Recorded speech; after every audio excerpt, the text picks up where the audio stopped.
PKB, PKB, PKB, Ali Muhammad Raya.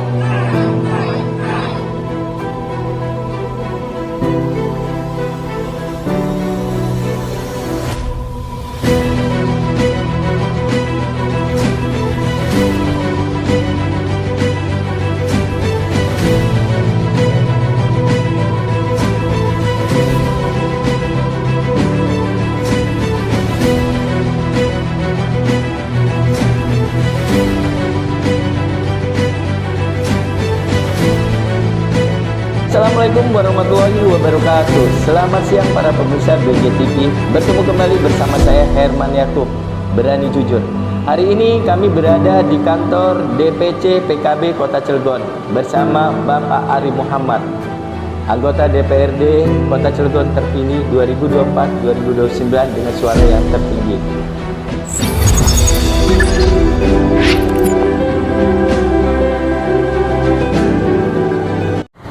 Assalamualaikum Pak Ari. Waalaikumsalam Kak Herman. Jangan panggil Pak lah.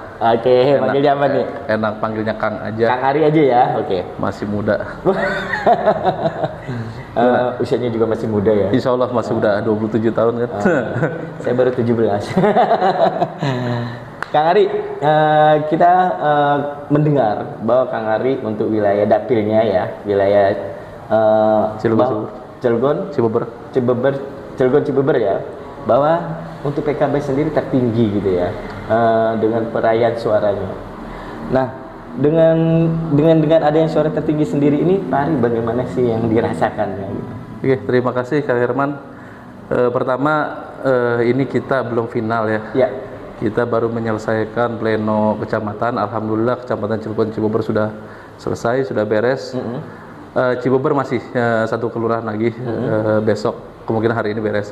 Tapi secara hitung-hitungan emang posisi untuk nomor urut 1 saya itu di antara caleg lainnya itu alhamdulillah tertinggi.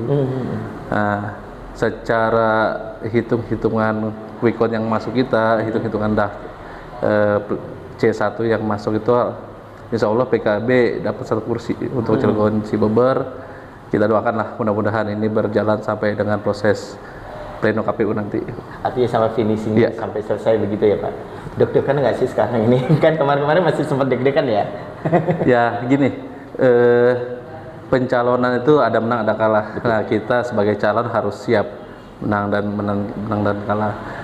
Deg-degan masih ada, tapi hasilnya semua kita serahkan pada Allah ya kan. Mudah-mudahan apa yang terbaik untuk saya, untuk DPC PKB Kota Cilegon kita pasti terima. Artinya kalau untuk PKB sendiri sesuai target nggak sih Bang Ari, Kang Ari itu? Nah justru itu, ini fenomena pileg kali ini ya mungkin di luar ekspektasi semua orang ya. Kita berharap PKB itu sesuai dengan tuntutan partai, 1 fraksi, itu 4, masing-masing dapil 1. Nah cuman dalam kenyataan yang sekarang ini, kita di dapil 3 Ciwan dan Citangkil yang sudah ada incumbent, sudah ada Pak Ketua Pak Sanudin, perhitungan masih berjalan. Kita doakanlah mudah-mudahan penghitungan sisa yang berjalan ini PKB dapat 1. Cuman untuk sekarang ini emang perhitungannya baru dapat 1 kursi sekota Cilegon. Artinya masih tahapan yang ada tambahan lainnya sebelum finishing ini ya. Mudah-mudahan ada. Amin, mudah-mudahan ada itu. Kang Ari kan salah satu lah daripada PKB sendiri, apalagi jabatan Pak Ari ini kan sebagai bendahara.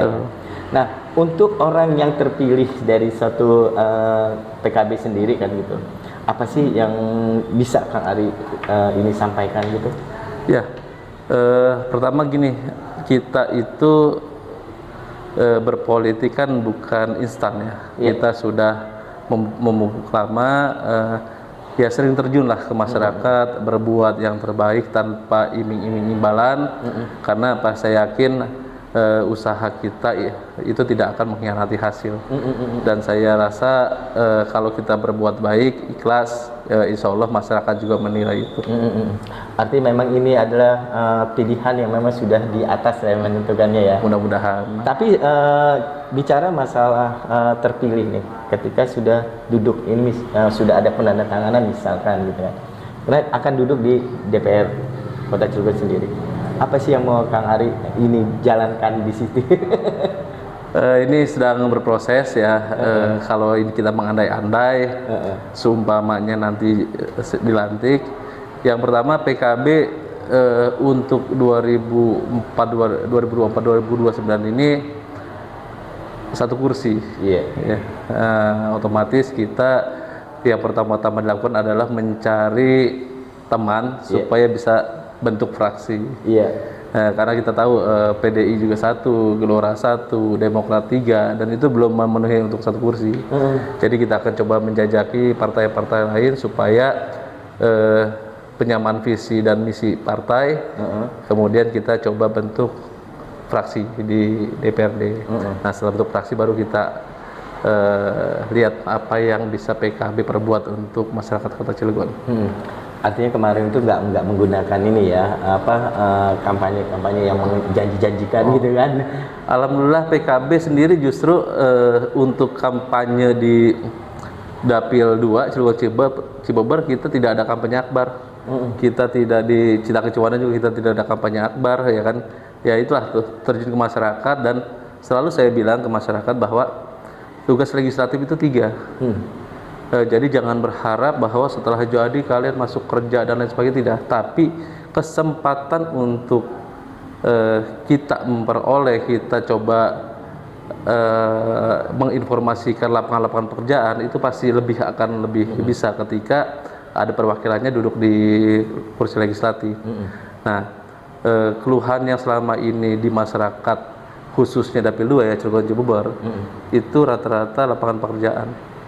Jadi lebih memprioritaskan daripada program itu adalah di lapangan kerja dulu ya? Ya, karena Cilegon Cibober kan tidak punya industri. Itu satu. Nah ya, bagaimana caranya kita dari PKB bersama partai-partai lain yang khusus di Dapil 2 itu juga mengupayakan supaya adik-adik kita, anak-anak kita, generasi-generasi muda kita itu memperoleh kesempatan yang sama untuk bekerja di dunia industri. Jadi Pak, untuk dari Kang Ari sendiri lebih mendekatkan pada pihak-pihak industri seperti itu? Gini, yang jelas kita legislatif itu punya mitra kerja. Kita juga bisa memberikan masukan kepada eksekutif. Nah, bagaimana nanti ke depan komunikasi antara legislatif, industri, dan eksekutif lebih intens berjalan. Mungkin di Perda kita sudah ada kali untuk mengutamakan tenaga kerja lokal. Ya mungkin itu lebih ditekankan lagi supaya Perda ini berjalan, masyarakat mempunyai kesempatan yang sama untuk memperoleh pekerjaan, supaya taraf hidup juga lebih meningkat. Jadi selama ini kurang dong ya memperhatikan daripada lapangan kerja gitu, sehingga jadi prioritas sekarang ini.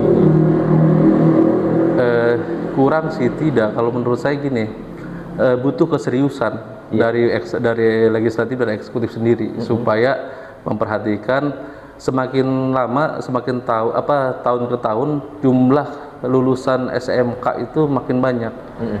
Nah, bagaimana cara menampung mereka kalau seumpamanya industri tidak bisa menampung? Nah, itu yang perlu kita pikirkan.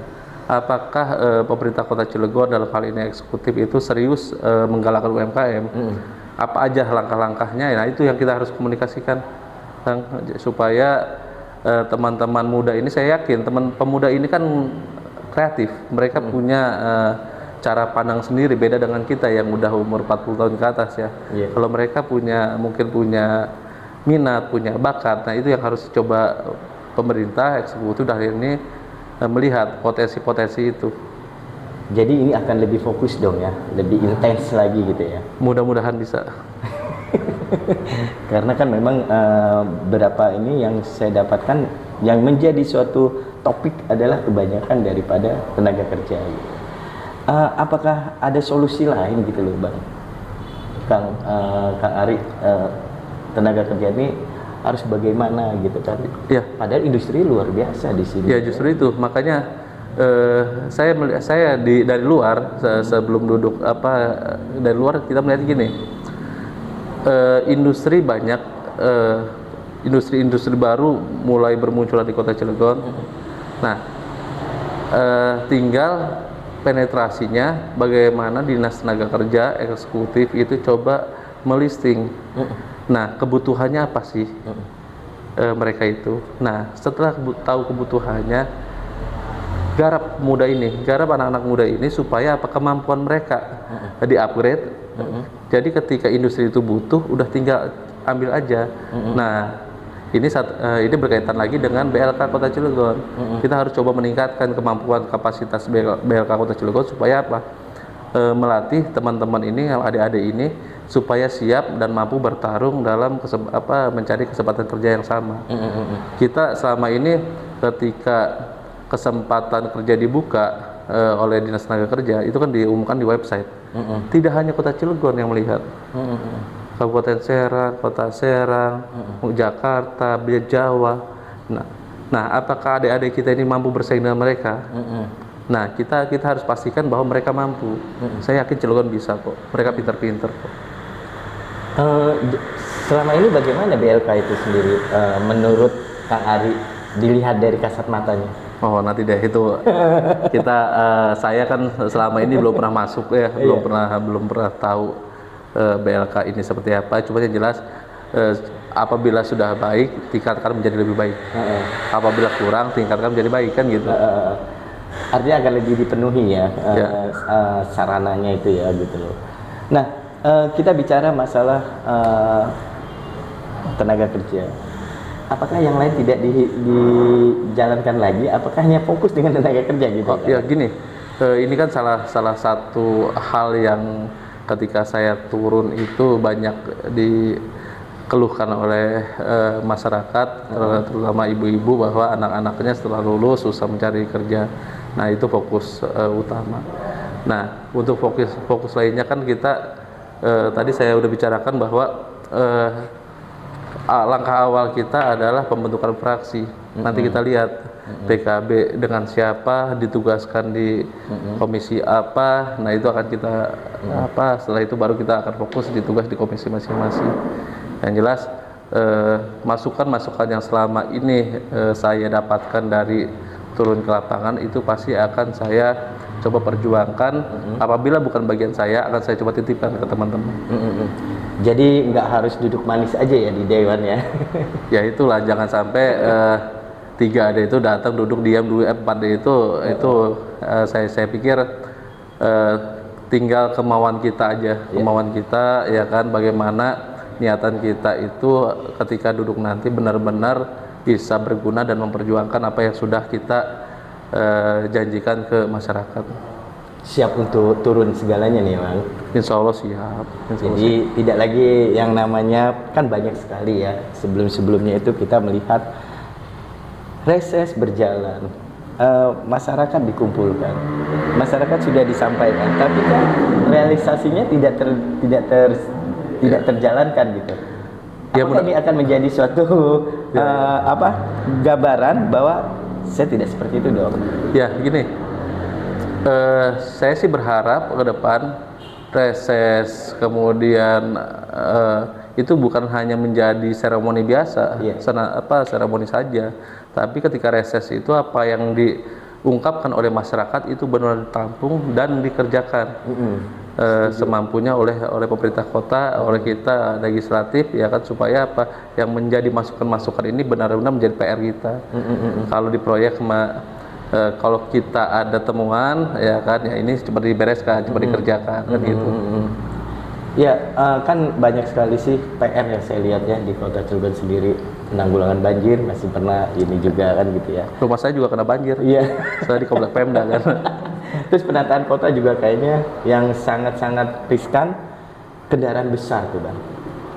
Ini kita melihat kondisi masa dalam kota ada bis-bis besar atau dari tronton kan gitu. Apakah itu tidak membahayakan gitu loh dengan yang lainnya gitu. Nah, melihat dari sisi ini sendiri, apa tanggapan dari Pak seorang anggota dewan yang akan duduk nanti gitu? Inilah pertanyaannya kan akhirnya panjang kan kemana-mana. Iya. Cuman gini, yang jelas sudah ada aturannya. Di sub juga sudah pegang aturan. Betul. Kalau kita berjalan sesuai dengan aturan, saya yakin tidak akan ada masalah. Tapi kalau mereka melanggar aturan, saya yakin ke depan akan masalah. Tinggal nanti mudah-mudahan dewan-dewan yang jadi yang 70% lah itu muka baru, orang-orang muda lagi ada, mudah-mudahan energik dan punya cara pandang yang sama bagaimana caranya menertibkan hal-hal yang di luar daripada jalur.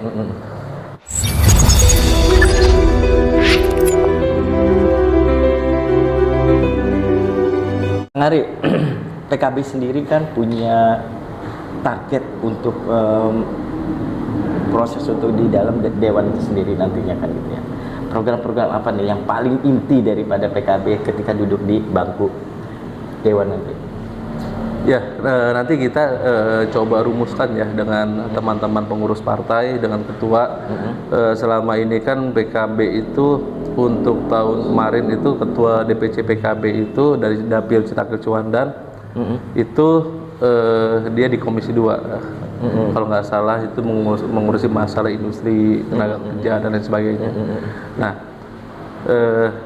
kita tidak, saya pernah berkampanye kalau PKB satu fraksi kita akan bisa berbuat banyak karena fraksi punya kewenangan juga. Betul. Nah, sekarang kita satu orang. Nah, tinggal saya nanti akan didudukan di fraksi mana dan tugaskan di mana. Yang jelas kita tidak akan bisa mengambil semua permasalahan itu di PKB karena hanya satu kursi. Yang jelas nanti kita akan rumuskan fokus mana yang menjadi poin utama dalam PKB memperjuangkan nanti di legislatif. Jadi untuk dikombinasikan dulu lah gitu ya, harus sendiri ya, nggak bisa sendiri kan? Nggak bisa, kita punya ketua, ya kan, kita punya DPW, itu harus kita komunikasikan. Nih himbauan daripada anak muda. Gini, saya ini sekarang berada di sini dengan posisi ini tidak mudah kan? Iya. Saya pernah dalam posisi di bawah, saya pernah nganggur, gelandang lunung sana kemari, ya kan. Yang jelas saya tahun 2000 masuk kuliah, saya aktif di organisasi. 2007 itu saya mulai main, ya kan, ibaratnya ada sisi hitam dalam perjalanan hidup saya. Nah, sisi hitam dalam perjalanan hidup saya nanti ke depan mudah-mudahan bisa saya kasih nasihat ke teman-teman muda supaya tidak seperti itu. Karena ada waktu yang terbuang, yang sia-sia, yang akhirnya ya itu tidak jadi apa-apa. Sekian tahun kita berorganisasi, tiba-tiba saya masuk ke sisi hitam hidup, ya kan, nah terbuang sia-sia. Nah itu bisa saya coba kasih masukan, kasih nasihat ke teman-teman muda itu supaya hal-hal negatif yang pernah saya alami itu tidak terjadi pada mereka. Mungkin ini kata penutup aja buat saya ingin berterima kasih kepada keluarga, teman-teman, rekan-rekan, tim sukses, relawan, saksi yang selama ini dengan sabar, dengan segala dinamikanya, ya kan, dengan segala konsekuensi yang ada di lingkungannya, ada yang disisihkan karena beda pilihan segala macam. Saya ingin mengucapkan terima kasih, rasa hormat sebesar-besarnya kepada teman-teman semua. Ini adalah puncak pencapaian teman-teman semua, bukan karena sayanya, tapi karena teman-teman bekerja sama dengan kompak. Saya harap tetap jalin silaturahmi, kita buktikan bahwa apa yang teman-teman janjikan ke masyarakat, ke keluarga, itu bisa dijalani dalam proses 5 tahun ke depan ini. Saya terima kasih, saya ucapkan teman-teman semua. Sekali lagi terima kasih Kang Herman, berani jujur. Ya inilah, saya akhirnya jujur kan. Menyampaikan yang jujur ya sih. Siap, jujur. Ya, jalannya dengan Kang Ari bisa berjalan lancar. Amin, amin. Sesuai dengan amanah, sesuai dengan apa yang tugas dan foksinya, dan tidak menjadi orang yang hanya duduk dan datang rapat aja. Mudah-mudahan. Ya. Demikianlah pemirsa BJTV, kita berbincang-bincang dengan Kang Ari. Semoga kita bisa mendapatkan apa yang diberikan pada Kang Ari ini menjadi suatu kenyataan ke depannya, 5 tahun ke depan lagi, lebih baik lagi, khususnya yang menjadi prioritas adalah tenaga kerjanya. Semoga Kota Cirebon, anak-anak mudanya akan lebih tersejahtera. Demikianlah saya tutup pembicaraan kita. Sampai berjumpa lagi di episode yang akan datang. Assalamualaikum warahmatullahi wabarakatuh. Waalaikumsalam warahmatullahi wabarakatuh.